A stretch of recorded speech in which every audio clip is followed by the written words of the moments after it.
एक तालाब था। उस तालाब में दो बड़ी मछलियां सोना और मोना रहती थीं। उनका एक दोस्त मेढक था जिसका नाम राजू था। वो अक्सर उस तालाब के किनारे बहुत समय बिताया करते थे।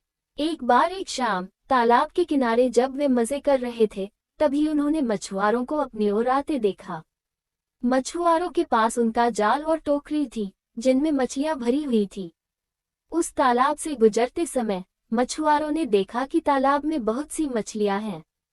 वे एक दूसरे से बोले, क्यों न हम कल सुबह यहाँ आकर मछलियां पकड़े। ये तालाब बहुत गहरा नहीं है और बड़ी बड़ी मछलियों से भरा हुआ है।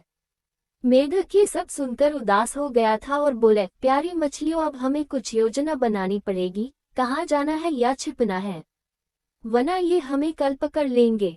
मछलियों ने ज्यादा परवाह न करते हुए कहा, हे मित्र, मछुआरों की इस वार्ता से चिंतित न हो। वे नहीं आएंगे।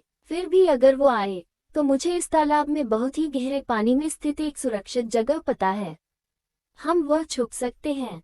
इस पर दूसरी मछली भी बोली, मैं कुछ मछुआरों की वजह से अपने पूर्वजों के घर को नहीं छोड़ूंगी।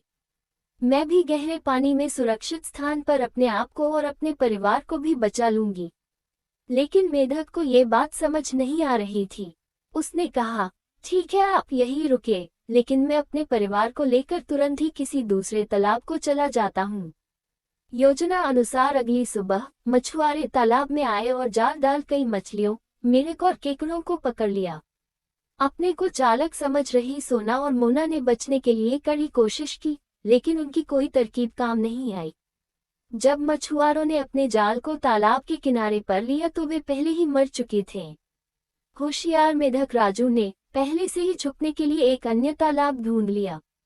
अपने दोस्तों के लिए चिंतित होने के कारण वह सतह पर आया और मछुआरों को अपने दोस्तों को साथ जाते देख वह काफी उदास हो गया।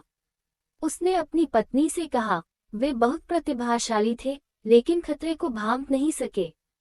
कहानी से शिक्षा, खतरे के को उसके पहले संकेत पर भांप ले और जिम्मेदारी के साथ अपने आप को बचाने के लिए योजनाबद्ध तरीके से कार्य करें।